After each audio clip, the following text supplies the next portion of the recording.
దప్పిగొనుచున్నది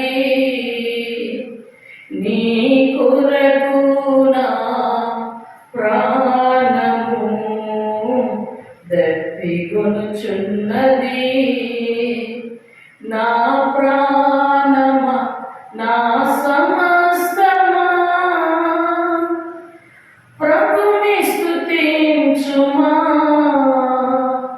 నా యేసు చేసిన మేడను నీవు మరువకుమా నా యేసు చేసిన మేడను నీవు మరువకుమా నా ప్రాణమా నా సమస్తమా ప్రభుని స్తుతించుమా నా యేసు చేసిన మేడను నీవు మరువకుమా పనికి రాని నన్ను నీవు పైకి లేపితివి క్రీస్తనే బండపైన నన్ను నిలిపితివి నా అడుగులు స్థిరపరచి బలమునిచ్చితివి నీదు అడుగు జాడలనే వెంబడింతు ప్రభు నే వెంబడింతు ప్రభు నా ప్రాణమా నా సమస్తమా ప్రభుని స్తుతించుమా నా యేసు చేసిన మేడను నీవు మరువకుమా అంధకారపు లోయలలో నేను నడచినను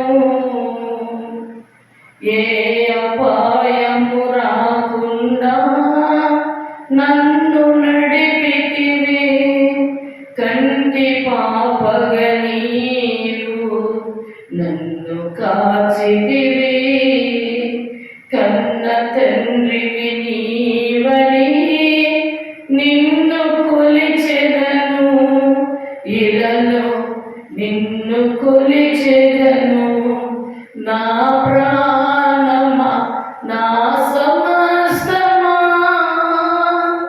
ప్రభుని స్తుతించుమా నా యేసు చేసిన మేడను నీవు మరువకుమా నా యేసు చేసిన మేడను నీవు మరువకుమా నా ప్రాణమా నా సమస్తమా ప్రభుని స్తుతించుమా నా యేసు చేసిన మేడను నీవు మరువకుమా నీటి వాగుల కొరకు దుప్పి ఆశించునట్లు నీ కొరకు నా ప్రాణము దప్పిగొనుచున్నది నీ కొరకు నా ప్రాణము దప్పిగొనుచున్నది దేవునికి స్తోత్రం హల్లెలూయా హల్లెలూయా మన ప్రభువు రక్షకుడైన యేసుక్రీస్తు వారి అతి శ్రేష్టమైన నామమును బట్టి మే నెల 3వ తారీఖున ఉదయకాల సమయంలో 4 గంటల నుంచి 6 గంటల వరకు కూడా జరుగుతున్నటువంటి కాన్ఫరెన్స్లో మీరందరూ కూడా చేరి ఆయన నామమును స్తుతించి గణపరచడానికి ప్రభు మనందరికీ ఇచ్చిన మంచి అవకాశమును బట్టి ఎనలేని స్తోత్రాలు స్తుతులు ప్రభుకి చెల్లిస్తూ ఉన్నాం. ప్రియులారా, ఈ సమయంలో క్రీస్తుని వెంబడించే వారిని లోకము ద్వేషిస్తుంది, దేవుని వెంబడించే వారిని ఈ లోకము ద్వేషిస్తుంది. ఎందుకనగా నీతికి దుర్నీతికి ఏమాత్రము కూడా పొందు ఉండదు అని పరిశుద్ధ గ్రంథం స్పష్టంగా సాగిస్తున్నది. నీతిమంతుడైన యేసుక్రీస్తు ప్రభు వారి మార్గంలో మనమందరం కూడా నడుస్తున్నప్పుడు లోకం మనలను ద్వేషిస్తుంది. అందుకే తిమోతికి రాసిన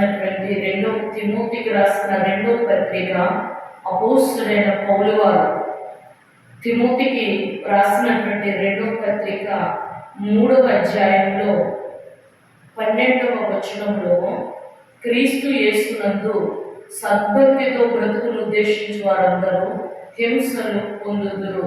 చూడండి, క్రీస్తు యేసునందు సద్భక్తితో బ్రతుకును ఉద్దేశించి వారందరూ కూడా హింసలు పొందుదురు అని మనం చూస్తూ ఉన్నాం. ఈ రోజున మనము ప్రభుని వెంబడిస్తున్నటువంటి అనేక మంది సేవకులు హింసించబడుతున్నారు, విశ్వాసులు హింసించబడుతున్నారు. కడవరి కాలంలో ఉన్నామని మనం గుర్తించాలి ప్రియులారా.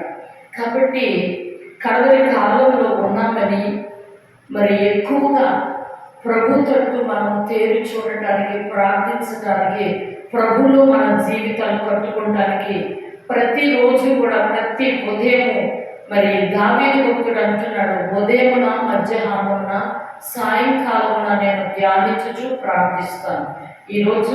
ప్రతిరోజు కూడా మనం ఎన్ని మార్లు దేవుడి సన్నిధిలో ప్రార్థించడానికి మనము మన జీవితాలు సిద్ధపరచుకున్న మరి ఎంతో గొప్ప ప్రయోజనం ఉంటుందని నేను నమ్ముచు దేవునికి స్తోత్రాలు చెల్లిస్తూ ఉన్నాను. దేవునికి స్తోత్రం. హల్లెలూయా, హల్లెలూయా. ఈ సమయంలో మరి ఈ తిమోతికి రాసినటువంటి రెండో పత్రికలో మనం అంత్యకాలంలో ఉన్నాం. ఈ 12వ వచనంలో క్రీస్తునందు బ్రతకటానికి సద్భక్తితో అనగా మంచి భక్తితో మనం కలిగి ఉన్నప్పుడు ఖచ్చితంగా మరి మనకి స్తోత్రం. హల్లెలూయా, హల్లెలూయా. పరిశుద్ధ దేవానికి స్తోత్రాలు, వందనాలు చెల్లిస్తున్నాను ప్రభా. సద్భక్తితో బ్రతకాలనుకున్నటువంటి వారు హింసలు పొందుతారు. అందుకే అపోస్తుల కార్యములు 14వ అధ్యాయము 22వ వచనం కూడా అనేక శ్రమలను అనుభవించిన మనము దేవుని రాజ్యంలో ప్రవేశింపగలనని వారిని హెచ్చరించని అని రాయబడి ఉన్నది. దేవుని రాజ్యంలో ప్రవేశించడానికి ఈ లోకంలో మొదటిగా మనము శ్రమలు అనుభవించవలసిన అవసరత ఎంతైనా ఉన్నది. అందుకే శ్రమలను వచ్చినప్పుడు తొందరపడిపోయి, శ్రమ వచ్చినప్పుడు కృంగిపోయి, శ్రమ వచ్చినప్పుడు మనము దేవుడిని దూషించే వారంగా ఉండకూడదు, ఆయన నామానికి అవమానం తెచ్చే వారంగా ఉండకూడదు.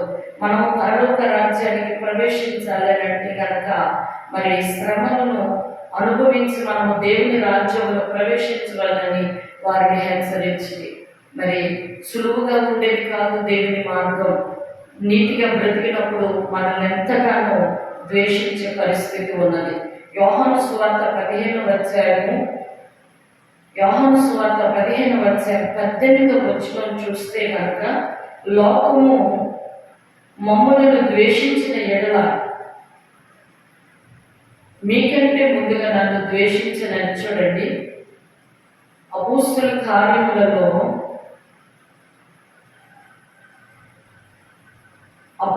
కార్యములలో మనం చూసినట్లుగా దేవుని రాజ్యంలో ప్రవేశించడానికి శ్రమలు అనుభవించాలని హెచ్చరిక చేయబోతున్నాడు అపోస్తలుడైన పౌలు గారు. కానీ ఇక్కడ యోహాను సువార్తలో ఉన్నటువంటి ఈ మాటను మనం చూసినప్పుడు లోకం మిమ్మల్ని ద్వేషించిన ఎడల మీకంటే ముందుగా నన్ను ద్వేషించినని మీరు ఎరుగుదు. మీరు లోక సంబంధులైన ఎడల లోకం తన వారిని స్నేహించును. అయితే మీరు లోక సంబంధులు కాదు, నేను మిమ్మలను లోకంలో నుండి ఏర్పరచుకుంటుని, అందుచేతనే లోకం మిమ్మలను ద్వేషించను. అవును, లోకంలో ఉన్నాము కనుక లోకమును ప్రేమించేవారు ఖచ్చితంగా మన యొక్క ప్రవర్తన చూసినప్పుడు, దేవుని అనుసరించి ముందుకు సాగుతూ ఉన్నప్పుడు వారు మనల్ని ద్వేషిస్తారు. కాబట్టి వారు లోక సంబంధులు. మీరు లోకము నుంచి, లోక పద్ధతుల నుంచి మీరు విడిపించబడ్డారు కాబట్టి లోకం మిమ్మల్ని ద్వేషిస్తుంది. నేను వీడియో క్లిప్ చూశానండి. మరి అందులో వాట్సాప్ మన యొక్క గ్రూప్లో నేను పెట్టడం జరిగింది. బొట్టు పెడతాము అని చెప్పి పెట్టుకోమని ఇద్దరు సేవకులను చాలా బాధిస్తున్నారు ప్రియులారా. వారు ఏం బోధిస్తున్నారు? వారు బోధించేది ఏదైనా సరే దేవుని గురించిన నీతి న్యాయములు, అలాగే దేవుని రాజ్యం కొరకు బోధిస్తున్నారు. ఈ లోకంలో ఉన్న పాపాన్ని విడిచి రండి, అలాగే మరి దేవుని తట్టు తేరి చూడండి అని స్వార్థను ప్రకటిస్తున్నారే తప్ప, పరలోక రాజ్యం గురించి వారు ప్రకటిస్తున్నారే తప్ప, వారు ఏమన్నా చెడ్డలు ఏమన్నా ప్రకటిస్తున్నారు సేవకులు. అటువంటి వారిని ఎందుకు హింసిస్తున్నారు నాకు అర్థం కాదు. నిజంగా వీరు, నేను అంటాను, నిజమైనటువంటి హిందూ సంప్రదాయంలో ఉన్నటువంటి వారు ఎవ్వరూ కూడా అలాగే ద్వేషించరండి. ఎందుకంటే వారికి భగవద్గీతము బాగా తెలుసు. అందులో భగవద్గీతం కూడా వారికి ధర్మమును బోధిస్తుందని వారికి తెలుసు. యేసుక్రీస్తు ప్రభు ఎవరు కూడా భగవద్గీతం చదివే వారికి కూడా అర్థమవుతుంది ప్రియులారా. కానీ అటువంటి భగవద్గీతం చదవనటువంటి వారు మాత్రమే వాదాలు పెట్టుకుని మరి అద్భుతమైన సత్యము వారి కొరకు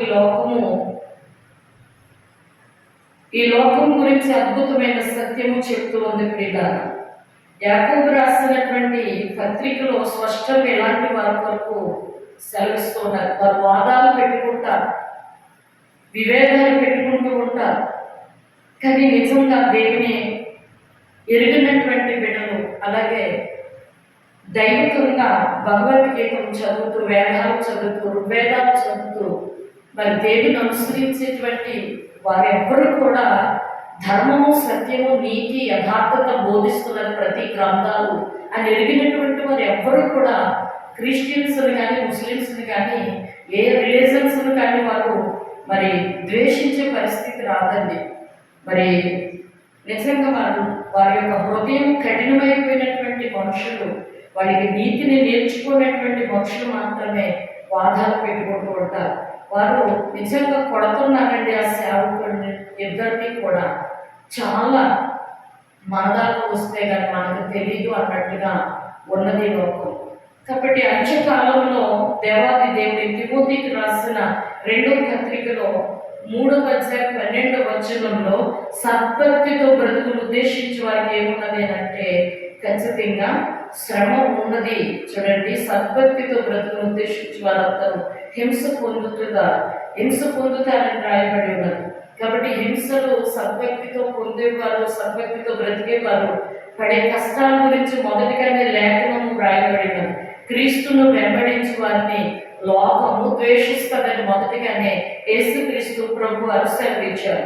లోకం మిమ్మల్ని ద్వేషించిన ఎడల మీకంటే ముందుగా నన్ను ద్వేషించదని మీరు ఎరుగుదురు.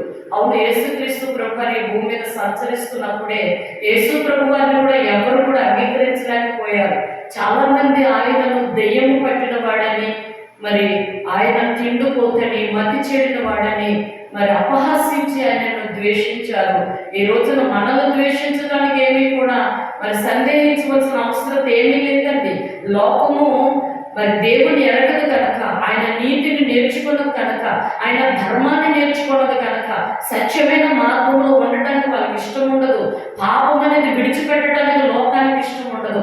కామ, క్రోధ, మదమాచార్యాలతో లోకం నిండిపోయినది కనుక నీతిని గురించి మాట్లాడేటప్పుడు ఎవరికి కూడా ఇష్టం ఉండదు. వారికి ఏంటంటే ఏదైనా గర్దించేటప్పుడు, వారికి బుద్ధి చెప్పేటప్పుడు వారికి ఒంటి నిండా చీమలు జల్లులు తాకినట్టుండి వాళ్ళు తిరుగుబాటు చేస్తూ ఉంటారు. శాస్త్రులు, పరిచయులు కూడా పట్టిన పరిస్థితి కూడా అదే. ఆయన నీతిని బోధిస్తున్నప్పుడు ఆయనను ఎలా శోధించుదమా, ఎలా కొట్టుదమా, ఎలా తిట్టుదమా, ఎలా అపహాస్యించుదమా అని చెప్పి వారు తప్పులు వెతుకుతూ ఉన్నారు. అలాగే లోకం కూడా మరి మనలను కూడా ద్వేషిస్తుందని ముందుగానే యేసుక్రీస్తు ప్రభుల వారు యోహాను సువార్త 15వ అధ్యాయము 18-19 వచనంలో లోకం మిమ్మల్ని ద్వేషించిన ఎడల మీకంటే ముందుగా నన్ను ద్వేషించదని మీరు ఎరుగుదురు. మీరు లోక సంబంధులైన ఎడల లోకం తన వారిని స్నేహించను. నిజమే, త్రాగే వారితో వెళ్తే వారు కూడా ఆనందపడిపోతారు. సిగరెట్ తాగే వారితో నేను కూడా సిగరెట్ తాను ఆనందపడతారు. వ్యభిచారము, కామ, క్రోధ, మదమాచారంతో నిండిపోయి అనేకమైన పరిస్థితులు చెడిపోతున్నటువంటి వారితో మనం కూడా చెడిపోవడానికి ఇష్టపడుతూ ఉంటే మరి తల్లిదండ్రులకు అవిధేయత అనేటువంటి పరిస్థితిలో ఉన్నప్పుడు ఖచ్చితంగా వాళ్ళని ద్వేషించుకోకుండా వాళ్ళని ప్రేమించే పరిస్థితులు ఉంటాయి. ఎందుకంటే లోకం తన వారిని స్నేహిస్తూ ఉంటారు. దొంగకు దొంగే సాటి, వ్యభిచారి సాటి. అలాగే అందుకే దేవాది దేవుని లేఖనం సెలవిస్తున్నది, విశ్వాసికి అవిశ్వాసికి జోడెక్కడది అని. విశ్వాసులకు అవిశ్వాసులకు ఎంత మాత్రము కూడా జోడి కుదరదండి. అందుకని లోకంలో లోక సంబంధులైతే కనుక లోకం మిమ్మల్ని స్నేహిస్తారు. అవిశ్వాసి ఇద్దరు కలుసుకుంటే ఎక్కడ లేని లోక కబుర్లన్నీ కూడా వాళ్ళ దగ్గర ఉంటాయి. వాళ్ళ దగ్గర మంచి మాటలు ఏమి కనబడవు. అవిశ్వాసి కూర్చున్నప్పుడు నలుగురు గ్యాదర్ అయితే కనుక ఇక లోక సంబంధమైన మాటలన్నీ కూడా వాళ్ళ దగ్గర ఉంటాయి. కానీ అదే కనుక అవిశ్వాసి కనుక వస్తే కనుక అమ్మ మారు మనసు పొందండి బాబు, మారు మనసు పొందండి, పరలోక రాజ్యం సమీపించి ఉన్నది. ఒకవేళ లోకంలో బ్రతికితే కనుక, లోకానుసారంగా జీవిస్తే కనుక, మనం చెడుగా బ్రతికితే కనుక ఒక నరకం అంటూ ఉన్నది. మన ఆత్మను పాతాళంలో విడిచిపెట్టకూడదని విశ్వాసులైనటువంటి వారు అవిశ్వాసులకు బోధిస్తారు. యేసుని కూర్చున్న వార్త చెప్తారు. అది వారికి ఎంత మాత్రం కూడా ఇష్టం ఉండదు. అందుకే మరి సద్భక్తితో బ్రతుకును ఉద్దేశించి వారికి లోకములో శ్రమలు ఉంటాయి. ఈ లోకం మిమ్మల్ని ద్వేషించిన ఎడల నన్ను కూడా మొదటిగా ద్వేషించదని మీరు గుర్తు చేసుకోండి ప్రియులారా. దేవాది దేవుడు మొదటిగా మనకి యోహాను సువార్తలో ఆయన మాట్లాడి ఉన్నారు 15:18-19. అంతేకాకుండా ఇక్కడ రాసిపెట్టున్న మాట ఏంటంటే, అయితే మీరు లోక సంబంధులు కారు, నేను మిమ్మల్ని లోకంలో నుండి ఏర్పరచుకుంటుని, అందుచేతనే లోకం మిమ్మలను ద్వేషిస్తారు. మనము పాపము నుండి ప్రత్యేకించబడిన వారము. అనేక సినిమాలు సీరియళ్ళు చూసి ఆనందించే రోజులు ఉండేవి కదా. అలాంటప్పుడు అనేక మంది ఇరుగు పొరుగు వారు కూడా వచ్చి మనతో పాటు కూర్చుని సీరియల్ చూసినా అనేకమైన అల్లిమిల్లి కబుర్లు, ఏమంటే అక్కడేదో జరిగింది, ఇక్కడేదో జరిగింది, ఆ ఇంట్లో ఏదో జరిగింది, ఈ ఇంట్లో ఏదో జరిగింది, ఒక న్యూస్ పేపర్గా బ్రతికేటువంటి జీవితం నుండి దేవుడు మనల్ని తన స్వరక్తమిచ్చి మనల్ని సంపాదించుకున్నాడు, మనల్ని వేరుపరుచుకున్నాడు. ఆయన వేరు చేసుకుంటమే కాదు, ఏర్పరచుకున్నాడు ఆయన కొరకు ప్రియులారా. లోకము నుండి వేరు చేసుకుంటమే సరిపెట్టలేదు ఆయన లోకము నుండి మరి వేరు చేసుకుని ఏర్పరచుకున్నాడు తన కొరకు. అనేక మందిని మన ద్వారా రక్షించబడాలి. మనము రక్షించబడ్డ రీతిని బట్టి అనేక మందిని కూడా రక్షించే వారుగా ఉండాలని దేవాది దేవుడు మనల్ని లోకము నుండి మరి ఏర్పరచుకున్నాడు, వేరు చేసుకున్నాడు. కాబట్టి లోకంలో ఉన్నటువంటి వారు, పాపంలో ఉన్నటువంటి వారు, మరి దుర్నీతిలో ఉన్నటువంటి వారు ఖచ్చితంగా నీతిగా బ్రతికే వారిని ద్వేషించడం అనేటువంటిది ఖచ్చితంగా మరి లేఖనం ద్వారా మనం తెలుసుకొని ఉన్నాం ప్రియులారా. కాబట్టి మనకి శ్రమ సంభవించినప్పుడు, బాధ వచ్చినప్పుడు, కష్టం వచ్చినప్పుడు, ఎవరైనా మనల్ని హింసించినప్పుడు, దూషించినప్పుడు మనకి మానమాత్రులు కనుక హృదయం ఎంతో నొప్పి కలుగుతుంది, బాధపడతాం. అయితే దేవాది దేవుడు మన గాయాలను కట్టువాడు. ఒకరోజు ఖచ్చితంగా మనము ఎంత ద్వేషించబడినా, దూషించబడినా ప్రతి వారము కూడా ఆయన సింహాసనం ఎదుట నిలబడినప్పుడు మనుషుడు మాట్లాడే ప్రతి మాటకి కూడా తీర్పు ఉన్నదని మనం మర్చిపోకూడదు. ఆ మాట మంచిదే కానీ చెడ్డదే కానీ దేవుని సన్నిధిలో ఖచ్చితంగా తీర్పు ఉన్నది. మనం చేసే క్రియలన్నిటికీ కూడా దేవుని దగ్గర తీర్పు ఉన్నది అనేటువంటి విషయం మనం మర్చిపోకూడదు పిల్లరా. అందుకనే ఈ లోకంలో శ్రమ సంభవించినప్పుడు మనకేదో వింత సంభవించిందని మనం కలవరపడిపోకూడదు కానీ దేవునికి అప్పగించాలి. ఎందుకంటే ప్రభువారు ముందుగానే చెప్పారు తన లేఖనాల ద్వారా, లోకము మిమ్మల్ని ద్వేషిస్తుంది, సద్భక్తితో మీరు బ్రతకాలనుకున్నప్పుడు. క్రీస్తును వెంబడించిన వారికి శ్రమలు వస్తూ ఉంటాయి. ఎందుకంటే క్రీస్తును వెంబడించే వారి మార్గము ఏమీ కూడా పూలబాట కాదు ప్రియులారా, అది ముళ్ళబాటే. కానీ దేవుడు దాన్ని ఎంతో మరి నెమ్మదినిచ్చే జీవితం. చూడండి, లాజరు విషయం జ్ఞాపకం చేసుకుంటే అతడు ఈ లోకంలో బ్రతికినంత కాలం చాలా బాధపడి మరణం నొందాడు. కానీ ధనవంతుడు తినుచు త్రాగుచు సుఖిస్తూ మరణము నొందాడేమో. కానీ ధనవంతుడు సుఖమును అనుభవించిన పరిస్థితిని బట్టి అగ్నిగుండంలో యాతన పడుతూ ఉన్నాడు. కానీ అదే లాజరు శ్రమలు అనుభవించిన, బాధ అనుభవించిన, దరిద్రుడిగా ఉన్నప్పటికీ కూడా, అతనికి తన మార్గం మూలబాటగా అనిపించినప్పటికీ కూడా ఆయన మరణించిన తర్వాత అబ్రహాము రొమ్మున నుండి అతను నెమ్మది పొందుతూ ఉన్నాడు. మన యొక్క జీవితం కూడా అంతేనని మనం గుర్తించుకోవాలి ప్రియులారా. దేవుడు ఎన్నో మర్మాలు మరి బైబిల్ గ్రంథంలో నుండి భూలోకంలో నివసించుచున్న మనకి దేవుడు నేర్పించాడు. అందుకే జీవ గ్రంథంలో చేత పట్టుకుని ఎల్లప్పుడూ కూడా వెలుగుచూ ప్రకాశిస్తూ మండుచున్న దీపమై మనం అనేక మందికి వెలిగిస్తూ కూడా మనం అనేక మందికి ఒక మాదిరిగా ప్రకాశించాలని ప్రభువారు మనం కోరుకుంటున్నారు. కాబట్టి శోధన వచ్చినప్పుడు, శ్రమ వచ్చినప్పుడు, ఇరుకు వచ్చినప్పుడు, ఇబ్బంది వచ్చినప్పుడు మనం కృంగిపోకుండా దేవుడి సన్నిధిలో మనం ప్రార్థించడానికి మరి బద్ధులమై ఉండాలని ప్రభు పేరట ఈ సమయంలో పరిశుద్ధాత్మ దేవుడు మనందరినీ కూడా ప్రేరేపిస్తుండగా ఆ ప్రేరేపణకు లోబడిన వారమై దేవుని యొక్క వాక్యములకు, ఎందుకంటే మనం ఎదురోడు వారుగా ఉండకూడదు ప్రియులారా. దేవుని వాక్యములకు లోబడాలి. వాక్యములకు లోబడితే, వాక్యము విని దాని ప్రకారం మనం నడుచుకుంటూ ముందుకు వెళ్ళినట్లయితే మనము దేవునితో నడిచినట్లే, దేవునికి విధేయత చూపినట్లే. ఎందుకంటే ఆది యందు వాక్యం ఉండేను, వాక్యము దేవుని యొద్ద ఉండేను, వాక్యము దేవుడై ఉండేను. వాక్యం మనం చదువుతూ ఉన్నప్పుడు, వాక్యము మనం ధ్యానం చేస్తున్నప్పుడు ప్రతిరోజు కూడా ప్రభువారు మనతో ఏం మాట్లాడుతున్నారో దాన్ని విని, దాన్ని గ్రహించి దాని ప్రకారం నడిచినట్లయితే కనుక దేవుని మాట విని ఈ భూమి మీద మనము ఖచ్చితంగా దేవుని రాజ్యాన్ని పట్టుకునే వారంగా ఉంటాం. పరలోక రాజ్యం అంటే చనిపోయాక కాదండి, భూమి మీద బ్రతికినప్పుడే మన నీతి మార్గము. ఎందుకంటే మొదట నా నీతిని, నా రాజ్యాన్ని మీరు వెతకండి అని భూమి మీద ఉండగానే ఆయన నీతిని వెతకాలి, ఆయన రాజ్యాన్ని కూడా ఇక్కడే మనం పట్టుకున్నప్పుడే మనం చనిపోయిన తర్వాత పరలోక రాజ్యంలో చేరే అవకాశం ఉంటుంది. ఎప్పుడో చూద్దామని వాయిదా లేకూడదు. ఏ గడియ ఎప్పుడు ఏం జరుగుతుందో కూడా ఎవరికి తెలియదు. ఇంతలో కనబడి అంతలో మాయమైపోయి ఆవిరి వంటిది ఈ జీవితం.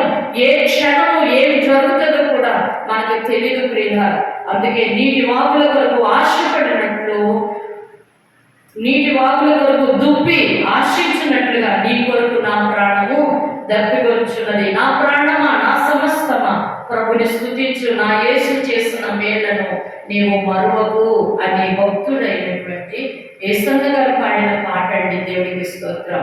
ఇదే మాట కూడా కీర్తన గ్రంథంలో దుప్పి నీటి వాగుల కొరకు ఆశపడినట్టు, దేవా నీ కొరకు నా ప్రాణం ఆశపడుచున్నది, నా ప్రాణము తృష్ణ కొనుచున్నదని భక్తుడు వర్ణించినట్టుగా మరి కీర్తన గ్రంథంలో మనం ఖచ్చితంగా ఆ మాటను చూస్తాం. అలాగే మరి భక్తుడైనటువంటి యేసన్న గారు కూడా పాడినటువంటి పాటలు, పనికి రాని నన్ను నీవు పైకి లేపితివి, క్రీస్తనే బండ పైన నన్ను నిలిపితివి, నా అడుగులు స్థిరపరిచి బలమనిచ్చితివి, నీదు అడుగు చాడల్లే వెంబడింతు ప్రభు, నేను వెంబడింతు ప్రభు. ఏమండి, పాటల్లో కూడా గొప్ప స్వార్థ ఉన్నది, గొప్ప ప్రార్థన ఉన్నది. అపోస్తలుడైనటువంటి పౌలు వారు కూడా, పౌలు శీలలు పాటలతో ప్రార్థించారంట. ఎక్కడా పైగా పాటలతో ప్రార్థించడం సరసాల్లో ఉండి, అలాగే మనం కూడా మరి బంధకాల్లో, సమస్యలలో, ఇరుకులలో, ఇబ్బందుల్లో ఉన్నప్పుడు దైవజనులు ఎంతో మంది పాటల రూపంలో మరి ఎంతో గొప్ప సువార్తను మరి రాశారు, పాడారు, వినిపించారు. అలాంటి పాటలు మనం వింటూ, అలాగే వాక్యం చదువుకుంటూ, ప్రార్థన చేసుకుంటూ ప్రభువు ముందుకు సాగుతున్నట్లు పరిశుద్ధాత్మ దేవుడు మనందరికీ సహాయం చేయుగాక. దేవుడి పరిశుద్ధ వాక్యం ఈ ఉదయకాల సమయంలో మనందరి వినికిడిలో ఆయన దీవించి, ఆశీర్వదించి, మంచి నేలను పడిన విత్తనములు పోలిన వారే మరి 30 దంతులు, 60 దంతులు, 100 ఫలించినట్టుగా మనందరి జీవితాలను ఆయన కొరకే, ఆయన రాజ్యం కొరకే మనల్ని స్థిరపరిచి, బలపరిచి ముందుకు నడిపించునుగాక. ఆమేన్. ప్రార్థన చేసుకుందాం.